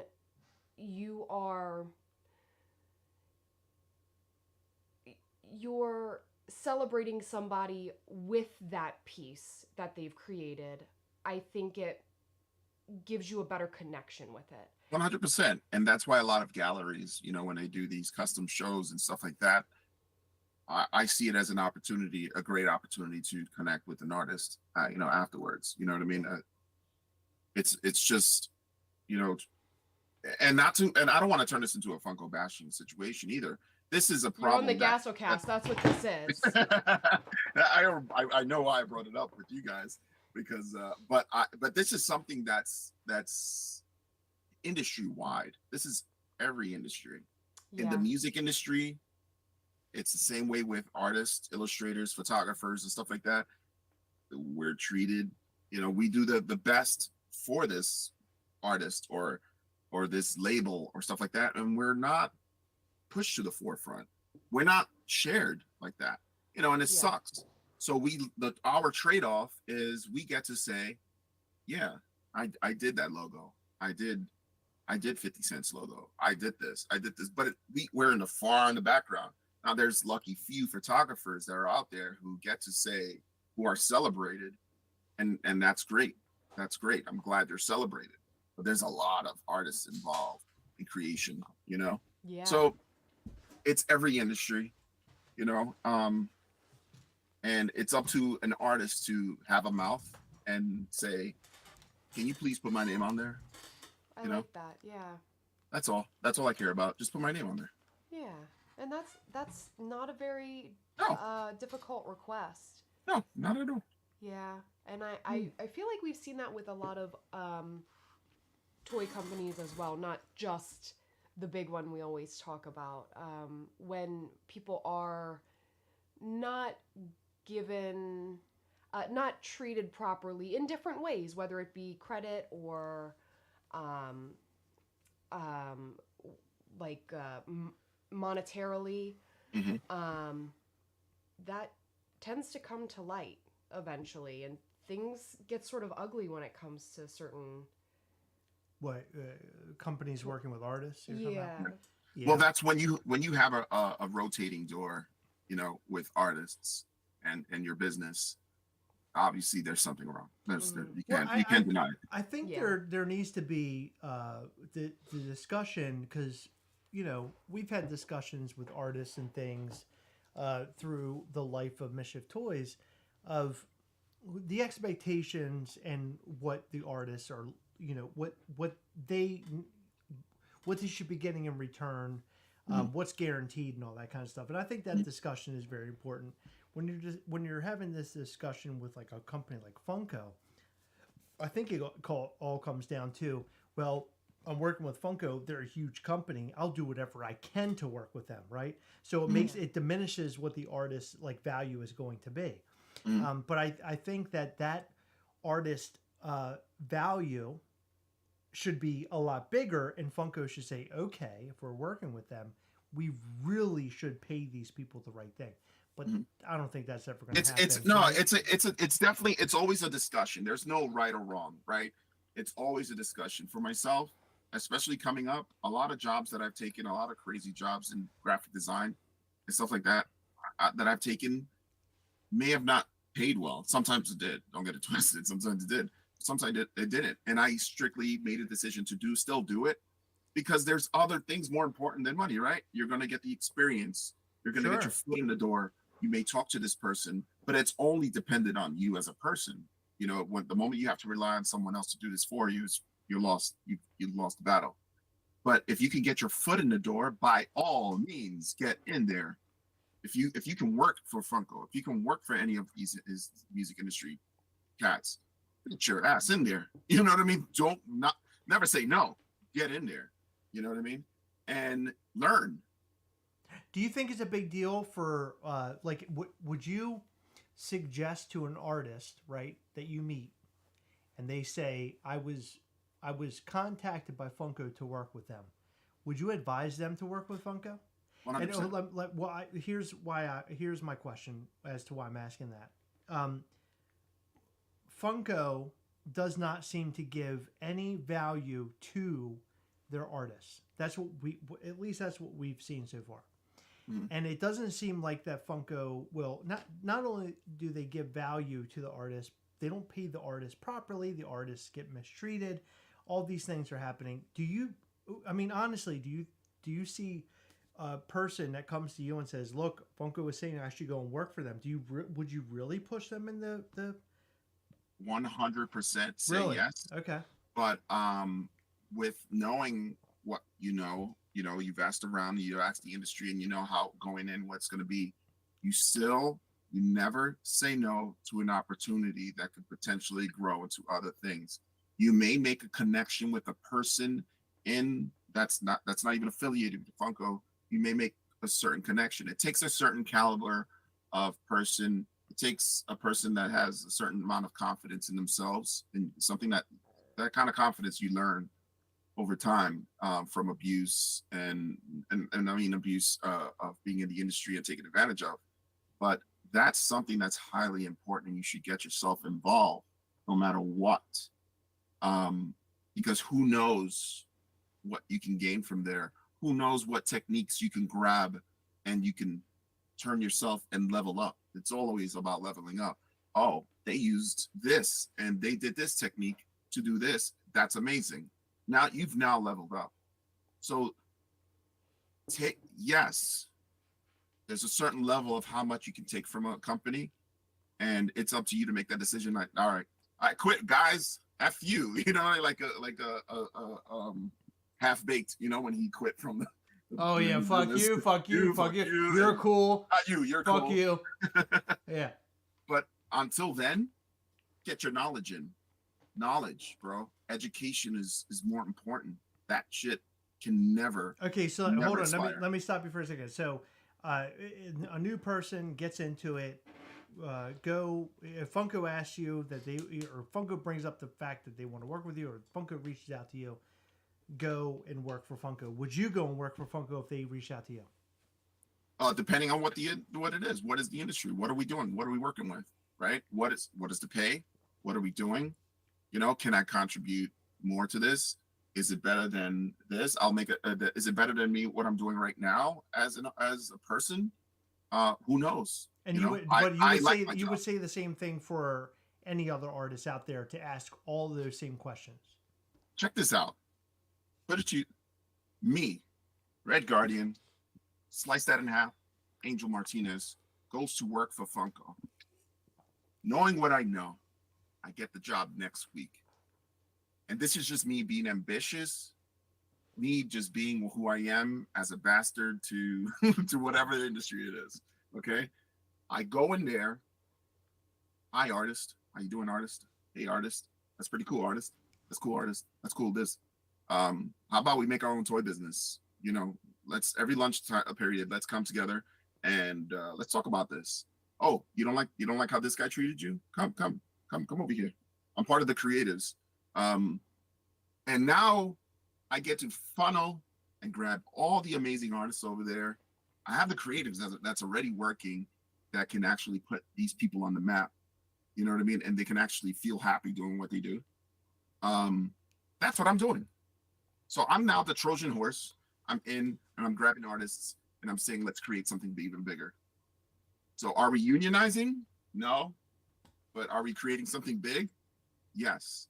And now this person that's part of this project may light that fire in their head to do that passion project that they decided not to do because of whatever scared, because maybe they said, you know, I didn't have a voice, but I like how this guy's talking. I'm going to do this. I'm going to try this out. You know what I'm saying? So Right. that's what I would do. Trojan Horse, Red Guardian would go into Funko, eliminate all artists to be better artists and be a part of the creatives, and we can have an FU release of the creatives. No, I Series mean one. that would be great, but That's awesome. yeah, but I feel like Funko would basically tell you. They'd fire me eventually. Yeah, well, no, that's what I'm saying. I think Funko would sort of. They'd learn that they'd catch they'd catch wind from a hater that's there, of course, and I'd say no, I'm not doing that shit. You know what I Right, mean? I'm yeah, not doing because it. I think Funko would be too hard. Based And that's off, okay. What's the worst that Funko can do to me? yeah, no Fire doubt, me. no doubt, and based off of what I'm talking about with the artists and things that we've heard from in the past, things have gotten ugly over there, and it's sad. Listen, Reese O'Brien was part of the creatives of Yeah. Series 1. Yeah. He loved the series. He loves the idea. He was part of the initial inception of the whole thing. He said, this idea is amazing. I'm a part of it. Let's do it. While he was working over there. That's unbelievable, by the way. So That's unbelievable, because working for such a big company and being a $1 billion company, and Reese was willing to do all the things that he was willing to do is really unheard of, I think, right? he's a good person, and you know what? That just shows that a person loves their art and loves art more than all that other stuff. You a fan of Reese O'Brien? Yeah, Yeah, 100%. yeah. He's a good guy.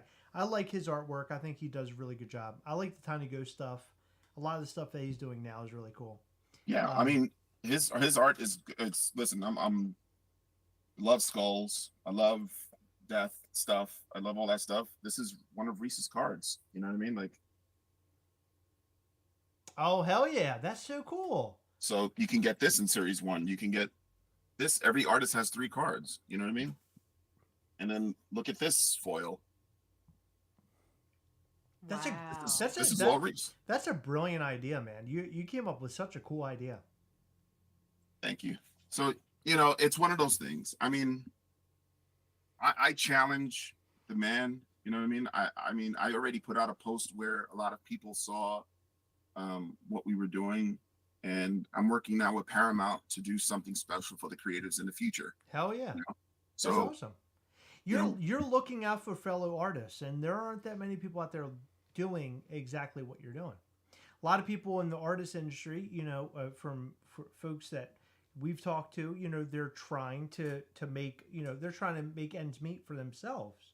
So you're out there and you're trying to grow this community, which is really great. who's if listen, as artists, we're all introverts. We're all glued to our canvas, right? And no one's gonna talk. I mean, unless you're crazy like me, and you're posting every 2 days, and you have ADHD and you're doing all this stuff, like some people just don't have that, and that's okay, 100% okay. Sure. So if you can have someone bat for you, and you can do more of what you love, then that's why I get to sleep at night. I get to say, oh shit, you got a job there because you did this. That's awesome. That's cool. Awesome. I don't care for anything more than that. Do your thing. You know what I mean? I don't want to manage you. Do your thing. I'll see you on the other side. Hell yeah. What's the top 3 companies you're looking at right now in the toy industry? They're growing. Names that you see going somewhere. Top 3. Yeah, top 3. What do you got? Redguardian, the creatives, and you guys. He's That's not awesome. biased. He's not biased at all, is he? Why Oh, would I yeah. say anything else? Like, why would I say someone is better than me if I'm busting their ass every single day Sure. and say, you know what I'm saying? Like, why would I say anyone else? I could say Abominable, toys. Why? Because they're cool ass people. I could say a lot of people out there. You know what I mean? They're just a lot of cool ass business owners and A lot of artists good, out there. lot of great toy companies, and Heather and I You know? always pay attention to what's going on, right? And we might not be underground. I think that you see a lot of what goes on underground, maybe things that Heather and I do not see, right? So we see a lot of surface level stuff, and that's who we pay attention to a lot.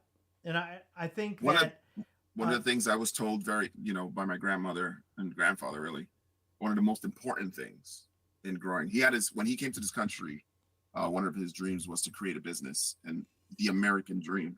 And he created a business in Manhattan for over 17 years.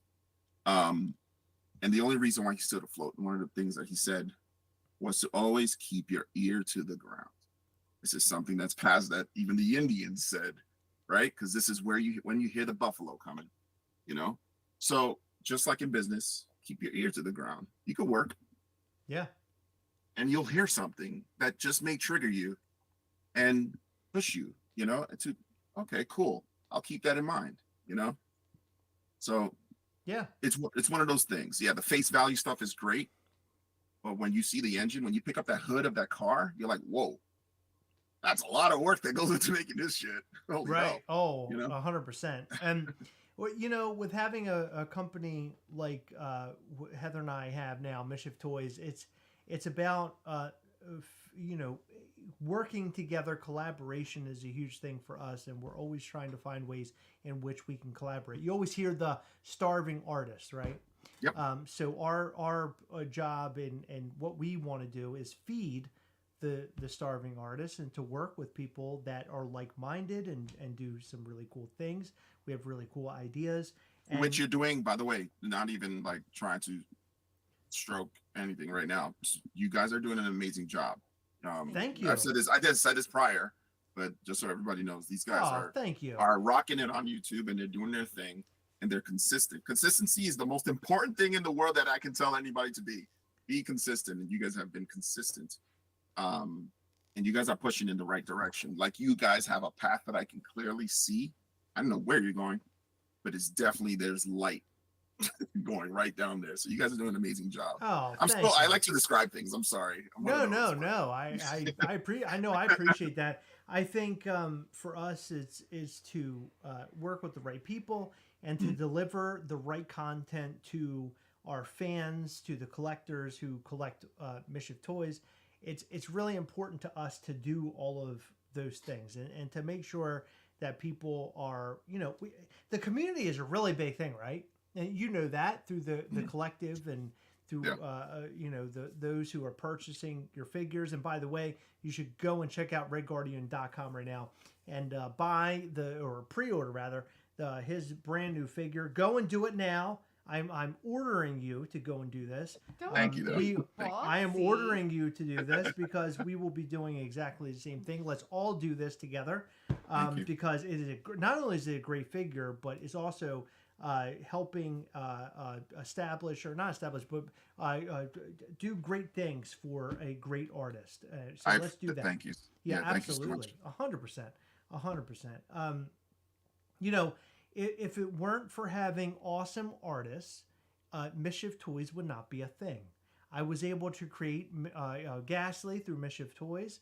I created this character, and now we've had artists who take this character and do really cool things with him. Awesome. Our artist is Noelle, who's a local Marylander. By the way, you'll be able to meet her if you go to the Maryland Day Festival. That'll happen on March the 23rd. Thank you, David Brewer. David Brewer said he has his order in already. If you have your order in, give us heart emojis down in the comment section down below. And don't be ridiculous. You better be putting heart emojis down there. We need to see it. Thank you so much. Yeah, of course. Redguardian is amazing. And man, I'll tell you, having a company like Mischief Toys and working with artists and doing all the things that we do, we would only be grateful to be able to work with somebody like you. You know, a couple days ago, has it been a week? Over a week, where he was going through his.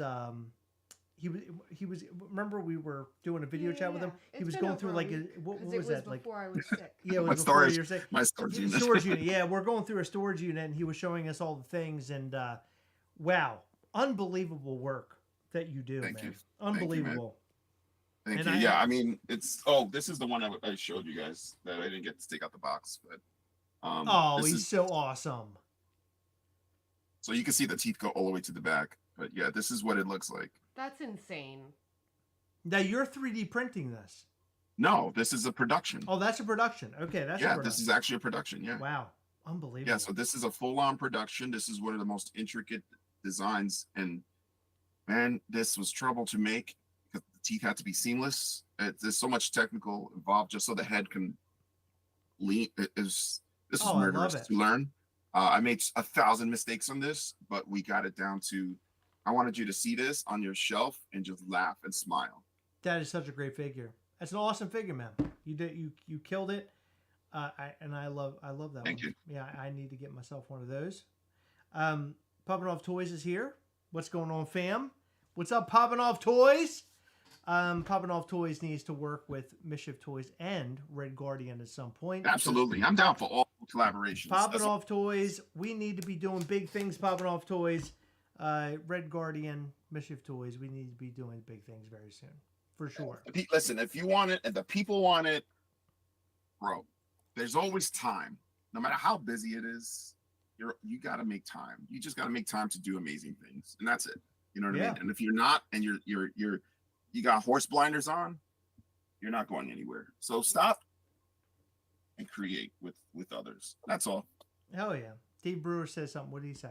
He's got a lot of New York love. Yeah, as a Yeah. former New Yorker who grew up on the streets, I applaud what Redguardian has done. Thank you. Look at that. Listen, we're a different breed, man. We're beat up. We're we're like Spartan babies, like 300. They throw us in the jungle, and if we come out, you can be a Spartan. You know what I mean? So Yeah, of course. yeah, every child here is thrown into the concrete jungle, and if you're fortunate enough to come out without doing drugs, without getting into the negativity that is here, and you're able to create something and hopefully create a legacy, or just be happy, and you've made it, and you're successful. So you're such a killer artist. Why not a comic book based off one of your favorite characters? I want to, but then I thought about it, and I want to create a Netflix cartoon. What? I wanna create a Really? cartoon. Yeah, that's one of my goals. That's why I've been animating a lot of my posts. No shit. That would be I wanna- cool. I want to create a cartoon. I want to create a cartoon. Oh, I love that. That's a great idea. I mean, I hope you can do it. I would love to see it. I want Netflix to contact me and then say no, I can't do it. So then I can do it. Hell yeah, of course, yeah, yeah. We Or- had talked yeah. to a cartoonist at one point, and the price of a cartoon is unbelievable. It's If you it's don't know expensive. how to do it yourself, It is so ridiculous. Like the price of a cartoonist is so ridiculous. It's expensive. We But talk. for good reason. We talked to somebody. Yeah, of course, for good reason. Who we talked to was what were they behind? Stop. Oh, I can't say. Just Okay, it was behind a cartoon. That's a really big deal. Heather's kicking me. But Nah, it- it's something that I want to yeah. do, and I think and all animators out there are worth whatever they charge. To be honest, absolutely. I used to try to animate. I can do it, and I made a decision to stop and say, "Red, we're not fucking with this. Don't get away from this. This is a lot, bro. Oh, you got yeah. you got other things you need to do." So I was like, "All right, let's cut this down. Let's get some funding first and pitch it to someone." So, how many big ideas or projects are coming up our way now from Redguardian? I'm working on this character right now. This is 3D printed. This is Oh, one of the shit. characters I'm developing. Oh, Yeah, that's this is- cool. This is the final prototype, by the way. Oh, that's That's fun. badass. I like So that. this is part of what's called the Kelly Park Kids, and Kelly Park is where I grew up. Back in the day, it wasn't great, but if you were a kid over there and you grew up on the streets, you felt like a vigilante, and you did things to be good, back in the day. So I think that's and the face is designed on my son, so I use his baby Oh, that's face. so cool. So yeah, so that's one of the things that I'm working on. I'm still working on promoting the creatives 3. We're about a quarter of inventory left, and then we can announce 4. Wow. And yeah, I want to create another convention, Creatives Con. I'll be in Chicago in the summer, and yeah. I want to know next time. We have a question, by the way. I want to team with you on an event somewhere. So let's talk about listen, I got galleries that want to do things, so yeah, let's talk. Let's talk about that.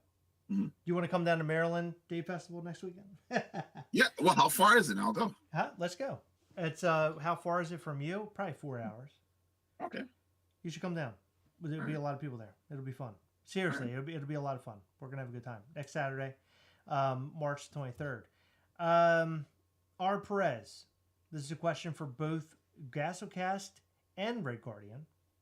Has the goal always been to create for collectors only, or do either of you hope to find your product in store for the masses eventually? You first, Angel. Me? Okay. I'll happily answer this. I initially, all my creations are for me first, always me first, because I get to get something out of my brain and do something physical and be happy with it, right? So I always create for me, whether that's custom or anything else. And then if I like it, there's chances are there's going to be other people that like it too. The second part of that question, would I hope for it to be to the masses? 100%. I would love for it to be in stores for others to enjoy. And I think that's a major accomplishment to walk into a mall and say, that's mine. I did that. Yeah. That's cool. Sure. Yeah. I mean, I guess I'm in the same boat. Ghastly is a character that is the real story is that Ghastly crawled out from hell to find a better life on Earth. And so if we look at it from perspective outside the box, Ghastly is a character that did bad things and wants to do better in life. And I think that fits the narrative of every person on the planet. Yep. We've all done stupid shit, and now we want to do better now. And I think that Ghastly works in a really deep way sometimes, and he also works in a way where it's just a cool artwork of Ghastly, right? Ghastly is now a zombie. He's so cool. I would love to see Ghastly in both MischiefToys.com being sold, and I would also like to see him being sold in other places. Mass market. I think that there's a lot of different avenues in which we can travel and do some really cool things and grow Mischief Toys and grow Ghastly. I think it could be a really big thing. And what I will say is that, Funko was a small thing and it grew into this really big, gigantic thing. And I want Mischief Toys to be a small thing that grows into a very big thing and be lucrative and be 100%. A good business. But the one thing that I want to be like kind of a continuation with Mischief Toys is that we always are there for those who create the artwork. So all the artists, right? They're credited properly, all the things. In other words, we are doing what Funko and all these other companies did improperly, and we're doing it properly. We're doing it right. And that's kind of the... You really are. You are on the right path. That's the path that I want to be on. And why wouldn't you want to be in any other path, right?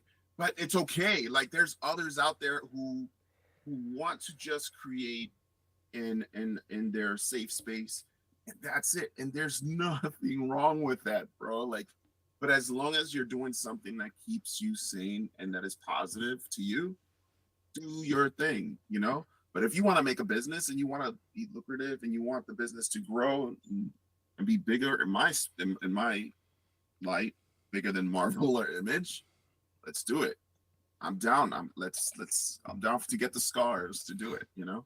Willing to put Absolutely. in the work, you know. But never forget the people that you're growing with, you know, like, and never forget to grab people and like tag them to get, you know, ahead and get to the side of you, you know what I mean, along the way.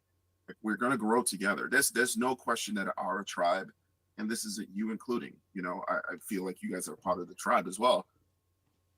There's no question that we're gonna succeed together if we're growing together. No question. Absolutely. Well, I mean, Heather and I are good businessmen and women, right? So we're not the artists. We're not designing all these things. We rely on the artist in order to design the things that we do. Doesn't And matter. you know, we're good at selling the product, and we're good at talking about the product, and we're good about judging trash the product as well. And I think that's what makes us, you know, because I don't know, I feel like we're pretty good at even judging our own things, right? For the most part. Um, I love doing this. This is a passion of mine. You know, we started with the YouTube channel talking about Funko and doing all those things, and now here we are discussing Mischief Toys. We're talking about Redguardian. This is a dream come true to me to be able to sit around and talk about this shit. Yeah, isn't that great? Talk to legends, right? Talk to legends like Redguardian. Okay. The artwork and toys and characters and stories and all things. Do you ever like internalize or like think about, like sit back and just really think about this? Seriously, I'm not fucking around. Right now you think I'm fucking around, but I'm really not. But you sit back and you think about all the things that you've done and all the things that you created, all the people that have been so excited about all the things that you've done. Do you think about all that? Is that like, is it hard to like think and like kind of compress it down and say, Jesus Christ, I did all these things? I have to be very honest with you. I may have done that twice in my life, but I must say the one that actually mattered, that's out of the twice that actually did matter, was when I sold out of the Creative Series 2. I sat down in this chair and we sold out that night, and shout out to DT4, Ditto, and Rock, and everybody else that affiliates of the creatives who was able to sell out Series 2. But when we sold out, and I saw the last box sold in a hurry too, I sat down, and I think I saw myself, my 12-year-old self, sitting next to me. And he said, "Yo, we did this. That was cool. That was really cool." And I was like, "Yeah, I got your back, bro." So, yeah. That's a big deal. That was fun. Hey, if you cry, we actually will get... No, it's always emotional. No, we'll get 30 more views if you go ahead and cry. Go ahead. It's an emotional moment for me, because no one has my back, or no one has your back more than you. 100%. Exactly. 100%. Oh. Yeah. No, it's been such a big deal talking to you and sort of diving deep into Redguardian and your works and all the things that you're interested in, and I really appreciate your time. No, bro, no, this is amazing, and I agreed to do this because again, like, when I see passionate people like you guys, and I see other passionate people, but I think what got me with you guys was when Heather, I forget what she was looking at. She was looking at something in particular. Pornography, okay. More than likely pornography. Midgets. I know I had to do midgets. But no, but it was realistically, it was something that she looked at. It was a release or something that she was looking at. She started crying. Like, she was looking at it, she was crying, and she was like, "This is..." Like, it was a moment, and I felt that. I was like, shit, like, look, I would have grabbed her by the neck and like, "You got this, bro. Like, you good. Like, awesome. I'm glad you're feeling that. That's a great feeling, She's an emotional person. Yeah. So I felt like that was a cool moment. I think that this community can do that for us, I paid her to do that, but that's okay. No, he didn't. I paid. I know I saw $1. I know I saw $1. I paid Heather $100 to do that. Oh. No, but that's funny that you say that because that was the Valentine's Day thing, and you had to select what was the artwork that won. And there was a piece of artwork that made Heather fucking fold up like a lawn chair. I never thought I'd see her cry like that over a piece of art. And she did a lot. That's great. Can you imagine, like, we're doing that. We're making art that's causing these emotions and things of that nature. I'm telling you, it's weird, man. No other thing does that. In human, what we do, nothing other than art does that for us. You know, whether it be music or illustrations or whatever it is. Those kind of things pull at our heartstrings. And that's why we do this. That's why you do what you do, you know, because it's feeding that, you know, it's comforting. Well, there's a lot of reasons why we do what we do. We are just fucking crazy, and that's dead serious. We're crazy as shit. With Gastlecast, at least, we're nuts. We get in front of bro. I don't even sleep. We get in front of the camera and we say and do things that I would never expect. But you're awesome, and thank you, man. You guys are awesome too. I appreciate you connecting with us, and no doubt. You know, it's funny, we didn't even talk about this, but I'm going to do it now because I don't give a fuck, and we have time. On Instagram, Pop Fox and who is it? Funko Freak were having a conversation. You had jumped in and somehow, and then I jumped in. I think I was live with them, and then you were like, hey, and I was like, oh my God, I need to talk to you. And I reached out to you, and then that's sort of when the conversation started. Like, hey, let's talk about Mischief Toys. And you had excitement about Mischief Toys, and that was great. Who knows if it'll ever come to fruition because of timelines and what we're up to right now. But just the fact that you were, you know, able to reach out to us and you were gracious enough to give us some time to talk. Really appreciate that. Means a lot to us as a small business, Mischief Toys. I will say right now, I can't clarify anything. I will say this right now. Mischief Toys and Redguardian pair up would be the coolest fucking thing ever. And I hope that it comes to fruition. Again, I can't promise that it'll happen. But if it did happen, it would be fucking amazing. That's all I want to say. Yeah, that would be dope. Hell yeah. 100%. It would be dope as fuck, and we would have a good time, and it would be just dirty. Chris, just dirty. that's enough. Oh, sorry. But it would be really good, and we would have dirty. fucking dirty as shit. But thank you for being here with us, man. Yeah, we no, really thank you appreciate for having me. Yeah, of course. I really appreciate it. Like, We'll have to do it again. Next time we'll do it in a way where it's not an interview, but more or less us just talking. Of course. I'm down for whatever. Yeah. Like, guys, I do lives in my car. Like, I'm just crazy. I watch those, and they're very good. They're very good. I like. Guys, go and follow Redguardian on Instagram right now. If you haven't already. If you haven't already, ASAP. And also go and check out redguardian.com and pre-order his brand new figure. It's only what, $20? It's only $20, bro. That's crazy. It's $20, and it's created with complete love. So right, and you get to have this character on a designer toy for the first time. Hell yeah! And you get that by also. I'm going to order my 3 right now. Thank you so much for your time, Redguardian. I did want to say real quick before we go, check out mischieftoys.com and also MarylandDayFestival.com because we will be at Maryland Day Festival next Saturday. We'll be there in person. I've heard through the grapevine that people are freaking the fuck out because they want to know where we're going to be at Maryland Day Festival. I will tell you this. You guys. I'm so proud of you guys. That's awesome. I'll tell you this. Maryland Day. Go ahead, Heather. You go ahead. Maryland Day Festival is not San Diego Comic-Con and it is not New York Comic-Con. It is a small festival located in downtown Baltimore. There is no reason for you to freak out. I believe that we are the only toy company there. I could Even be better. wrong. I don't know. Are you sure you don't want me to say it? I don't know if we are, but as far as I know, we are.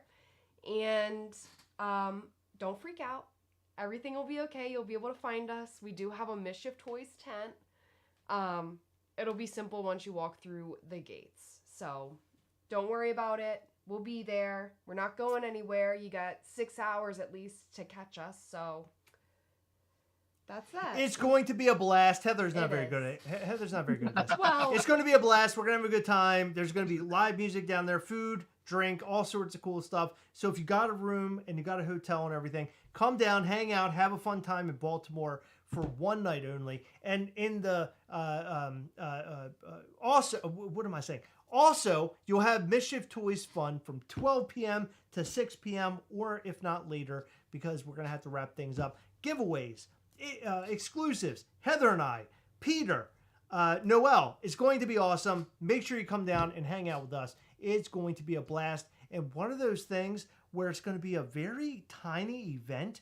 It's not New York Comic Con, like Heather mentioned, where it's huge lines of people and it's hard to come and see us. It's going to be a very small, very provocative event. You might see my butthole. Who knows? Anything can happen. But come and hang out with us. We're going to have a really, really good time. Is that what you said? It's going to be amazing. And that's the other part. Don't worry. Don't ever lower don't ever try to compare it to NYCC. Like, you guys are going to be there.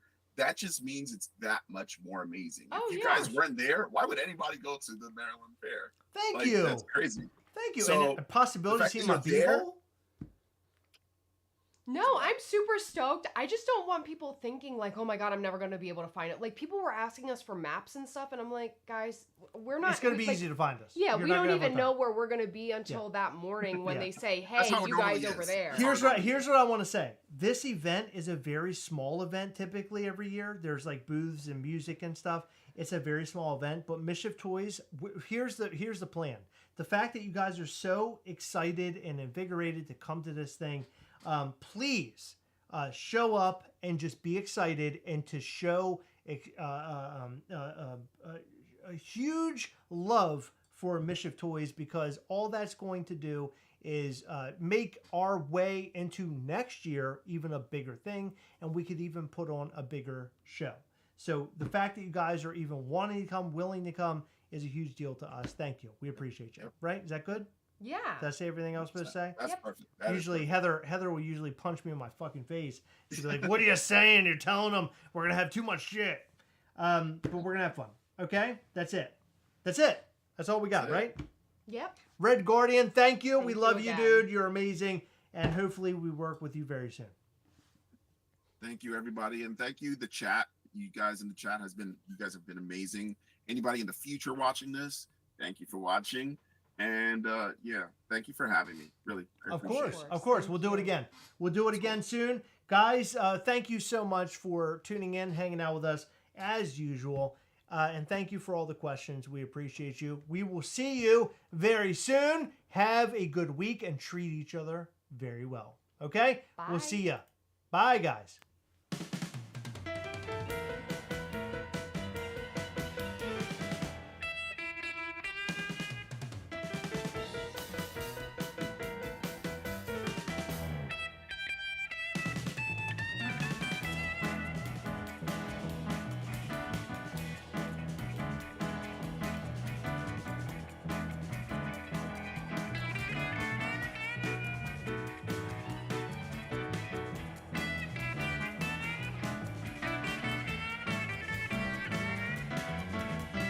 Guys, I'll see you guys.